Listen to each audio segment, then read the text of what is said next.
नमस्कार दोस्तों, स्वागत है मेरे चैनल धर्मवाणी पर। मित्रों, होलिका दहन के दिन कुछ ऐसी चीज हैं जो कि बहुत ही ज्यादा अशुभ है। वह आपको किसी भी कीमत पर अपने घर पर नहीं लानी चाहिए। मित्रों, वीडियो शुरू होने से पहले आप सभी से मेरा हाथ जोड़कर निवेदन है कि मेरे चैनल को सब्सक्राइब और कमेंट बॉक्स में जय होलिका मां अवश्य लिखना। मित्रों, होलिका दहन का पर्व हिंदू धर्म में बुराई पर अच्छाई की जीत का प्रतीक है। इस दिन कई धार्मिक और ज्योतिषीय नियमों का पालन किया जाता है ताकि घर में सुख समृद्धि बनी रहे और नकारात्मक ऊर्जा का नाश हो। मान्यता है कि होलिका दहन के दिन कुछ विशेष वस्तुओं को घर में लाना या उनका उपयोग करना अशुभ माना जाता है, क्योंकि इससे नकारात्मक ऊर्जा, दुर्भाग्य और क्लेश का संचार हो सकता है। आइए विस्तार से समझते हैं कि होलिका दहन के दिन किन सामानों को घर में नहीं लाना चाहिए और इसके पीछे का धार्मिक और ज्योतिषीय कारण क्या है। कांटेदार पौधे जैसे कैक्टस, गुलाब के पौधे आदि घर में नकारात्मक ऊर्जा का संचार करते हैं। कांटे शत्रुता और अशांति का प्रतीक माने जाते हैं। होलिका दहन के दिन इन पौधों को लाना घर में कलह, रोग और धन की हानि का कारण बन सकता है। होलिका दहन के दिन दूध और उससे बने पदार्थ जैसे दही, छाछ, पनीर आदि को बाहर से खरीदकर घर लाना अशुभ माना जाता है। मान्यता है कि इस दिन दूध घर लाने से आर्थिक हानि और स्वास्थ्य संबंधी समस्याएं हो सकती हैं। यदि घर में पहले से मौजूद हो तो उसका उपयोग कर सकते हैं, लेकिन बाहर से मंगाने से बचना चाहिए। होलिका दहन के दिन चमड़े से बनी वस्तुएं जैसे बेल्ट, पर्स, जूते, चप्पल आदि को घर में लाना अशुभ माना जाता है। चमड़ा तामसिक वस्तु मानी जाती है जो नकारात्मक ऊर्जा को बढ़ाती है। इससे घर में कलह और असंतोष का माहौल बन सकता है। होलिका दहन के दिन लोहे और स्टील की नई वस्तुएं जैसे बर्तन, औजार, गहने आदि खरीदना और घर में लाना वर्जित माना जाता है। इससे शनि दोष बढ़ता है, जिससे घर में अशांति, आर्थिक नुकसान और स्वास्थ्य संबंधी परेशानियां हो सकती हैं। होलिका दहन के दिन झाड़ू खरीदना और घर में लाना अशुभ माना जाता है। झाड़ू को लक्ष्मी का प्रतीक माना जाता है। इस दिन झाड़ू लाने से घर में दरिद्रता का वास हो सकता है और लक्ष्मी का अपमान होता है। होलिका दहन के दिन तेल और घी को बाहर से लाना वर्जित माना गया है। इससे नकारात्मक ऊर्जा का संचार होता है और आर्थिक हानि का सामना करना पड़ सकता है। अगर तेल या घी की आवश्यकता हो तो घर में पहले से मौजूद सामग्री का ही उपयोग करें। होलिका दहन के दिन खट्टे पदार्थ जैसे नींबू, इमली, अचार आदि लाना अशुभ माना जाता है। इससे वैवाहिक जीवन में तनाव और पारिवारिक कलह हो सकती है। खट्टे पदार्थ से घर में नकारात्मक ऊर्जा का संचार होता है। होलिका दहन के दिन काले रंग के कपड़े, पर्दे, गहने या अन्य वस्तुएं लाना अशुभ माना जाता है। काला रंग शनि ग्रह से संबंधित होता है, जिससे घर में नकारात्मकता और शनि दोष बढ़ सकता है। इससे मानसिक तनाव, आर्थिक हानि और स्वास्थ्य समस्याएं उत्पन्न हो सकती हैं। होलिका दहन के दिन टूटी हुई वस्तुएं जैसे फटी चप्पलें, टूटे बर्तन, खराब इलेक्ट्रॉनिक्स आदि घर में लाना अशुभ माना जाता है। इससे घर में दरिद्रता, क्लेश और आर्थिक संकट आ सकता है। इस दिन घर की पुरानी और टूटी वस्तुओं को घर से बाहर निकालना शुभ माना जाता है। होलिका दहन के दिन शराब और मांसाहार का सेवन और घर में लाना पूर्ण रूप से वर्जित है। इससे घर में नकारात्मकता और अशुद्धि का संचार होता है। धार्मिक मान्यताओं के अनुसार इस दिन सात्विक आहार और शुद्ध आचरण का पालन करना चाहिए। होलिका दहन के दिन सिंदूर और कुमकुम को बाहर से लाना वर्जित माना जाता है। इस दिन देवी देवताओं की कृपा पाने के लिए पहले से घर में मौजूद सिंदूर या कुमकुम का ही उपयोग करें।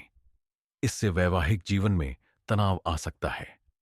होलिका दहन के दिन घर में नकद धन लाना भी अशुभ माना जाता है। इस दिन धन लाने से घर में लक्ष्मी का वास स्थायी नहीं रहता और खर्च बढ़ सकता है। यदि धन प्राप्त भी हो तो उसे मंदिर में दान कर देना चाहिए। होलिका दहन के दिन घर में क्या लाना शुभ होता है? तुलसी के पत्ते, गंगा जल, आम के पत्ते, नारियल, हल्दी और चंदन धूप और अगरबत्ती, चावल और रोली। होलिका दहन का पर्व पवित्रता और शुभता का प्रतीक है। इस दिन अशुद्ध और नकारात्मक ऊर्जा को दूर करने के लिए सतर्क रहना जरूरी है। उपरोक्त वस्तुओं को घर में लाने से बचना चाहिए ताकि घर में सुख शांति और समृद्धि बनी रहे। धार्मिक मान्यताओं के अनुसार इस दिन सात्विक आहार और भगवान की भक्ति से जीवन में सकारात्मक ऊर्जा का संचार होता है। प्राचीन काल में एक अत्यंत शक्तिशाली असुर राजा हिरण्यकश्यप था।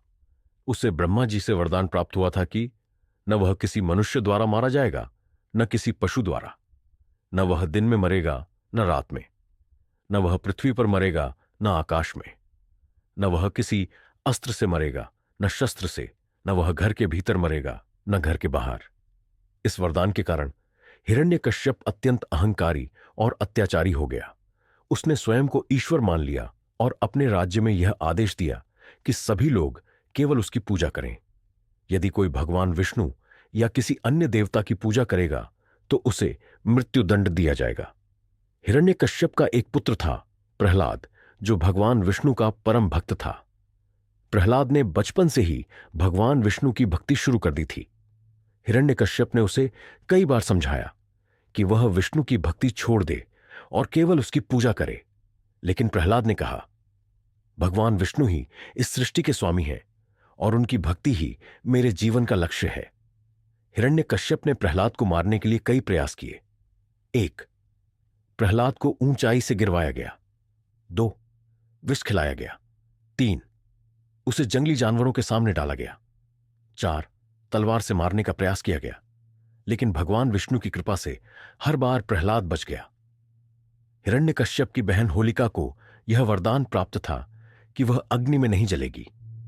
हिरण्यकश्यप ने होलिका से कहा कि वह प्रहलाद को गोद में लेकर अग्नि में बैठ जाए ताकि प्रहलाद जलकर भस्म हो जाए। होलिका ने छलपूर्वक प्रहलाद को अपनी गोद में बैठा लिया और अग्नि में प्रवेश किया, लेकिन प्रहलाद भगवान विष्णु का नाम जपते रहे। भगवान विष्णु की कृपा से प्रहलाद का बाल भी बांका नहीं हुआ, जबकि होलिका का वरदान नष्ट हो गया और वह जलकर भस्म हो। इसके बाद भगवान विष्णु ने नरसिंह अवतार, आधा सिंह और आधा मनुष्य के रूप में प्रकट होकर संध्या के समय न दिन न रात हिरण्यकश्यप को अपने गोद में रखकर न धरती पर न आकाश में अपने नखों, न अस्त्र न शस्त्र से उसका वध किया। होलिका दहन की कथा हमें यह सिखाती है कि अहंकार और अधर्म का अंत निश्चित है। सच्ची भक्ति और विश्वास से असंभव भी संभव हो जाता है। बुराई पर अच्छाई की सदा विजय होती है। 1. होलिका दहन के दिन लकड़ियों, उपलों और सूखी घास से होलिका विशाल ढेर बनाया जाता है। 2. अग्नि प्रज्वलित कर भगवान विष्णु और प्रहलाद का स्मरण किया जाता है। 3. घर में सुख शांति और समृद्धि के लिए होली की राख को शुभ माना जाता है। 4. अगले दिन रंगों की होली खेलकर भक्त प्रहलाद की भक्ति और भगवान विष्णु की कृपा का उत्सव मनाया जाता है। इस प्रकार होलिका दहन की कथा धर्म, भक्ति और सत्य की विजय का प्रतीक है।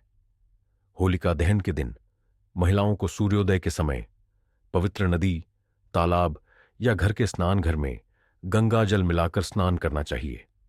स्नान के बाद स्वच्छ वस्त्र धारण करके भगवान विष्णु और देवी लक्ष्मी का पूजन करें। स्नान के बाद संकल्प लें कि आज के दिन बुराई और नकारात्मकता का त्याग करेंगी और जीवन में सत्य, भक्ति और प्रेम का मार्ग अपनाएंगी। महिलाएं इस दिन घर की पूरी सफाई करें। घर के कोनों में गंगाजल और गोमूत्र का छिड़काव करें ताकि नकारात्मक ऊर्जा समाप्त हो जाए। घर के मुख्य द्वार पर आम के पत्तों का तोरण और बंधनवार लगाएं।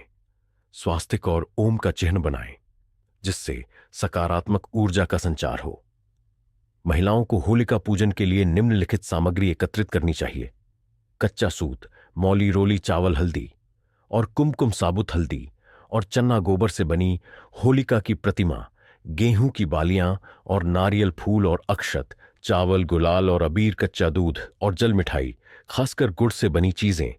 संध्या के समय प्रदोष काल में महिलाएं स्नान करके स्वच्छ वस्त्र पहने। पूजन थाली में रोली, चावल, हल्दी, फूल, गुलाल, गंगा जल, नारियल और गेहूं की बालियां रखें। होलिका दहन से पहले महिलाएं होलिका की परिक्रमा करें। होलिका के चारों ओर कच्चा सूत, मौली लपेटें। इसके बाद हल्दी, रोली और चावल अर्पित करें। गेहूं की बालियां और नारियल होलिका को अर्पित करें। भोग लगाकर भगवान विष्णु से परिवार की रक्षा और सुख समृद्धि की प्रार्थना करें। होलिका पूजन के बाद महिलाएं 7 बार परिक्रमा करती हैं। परिक्रमा करते समय एयूएम नमो भगवते वासुदेवाय मंत्र का जाप करें। परिक्रमा के दौरान गेहूं की बालियां, हल्दी और चावल को होलिका में अर्पित करें। परिक्रमा के बाद होलिका की राख भस्म को घर लाकर माथे पर लगाएं और घर के कोनों में छिड़कें। इससे नकारात्मक ऊर्जा समाप्त होती है। सुहागिन महिलाओं को इस दिन सिंदूर, चूड़ियां, बिंदी, महावर, काजल, कंघी और लाल वस्त्र दान करना चाहिए। इससे वैवाहिक जीवन में प्रेम और समृद्धि बनी रहती है। यह दान विधवा या गरीब महिलाओं को करें। इसके साथ फल, मिठाई और दक्षिणा भी देना शुभ माना जाता है। होलिका दहन के बाद होलिका की अग्नि में गेहूं की बालियां और नारियल भूनें। इस भुने हुए गेहूं को घर के सभी सदस्यों को बांटें। इसे खाने से घर में सुख समृद्धि आती है और स्वास्थ्य लाभ मिलता है। होलिका दहन के बाद बची हुई भस्म को घर लाना शुभ माना जाता है। महिलाएं इस भस्म से घर के मुख्य द्वार पर तिलक करें। इसे माथे पर भी लगाएं ताकि घर में सुख शांति बनी रहे। महिलाएं होलिका दहन के दिन काजल, राई और लाल मिर्च से घर के सदस्यों की नजर उतारें। इसे जलती होलिका में डाल दें। इससे बुरी नजर और नकारात्मक ऊर्जा का प्रभाव समाप्त होता है। जिन महिलाओं को संतान सुख की कामना है वे होलिका दहन के समय भगवान विष्णु और प्रहलाद की पूजा करें। एयूएम प्रहलादाय नमः मंत्र का जाप करें। इस दिन किया गया यह उपाय संतान प्राप्ति और संतान की रक्षा के लिए शुभ माना जाता है। होलिका दहन के दिन महिलाएं व्रत रख सकती हैं। दिन भर फलाहार करें और सात्विक आहार का पालन करें। इस दिन लहसुन, प्याज, मांसाहार और नशीले पदार्थों का सेवन न करें।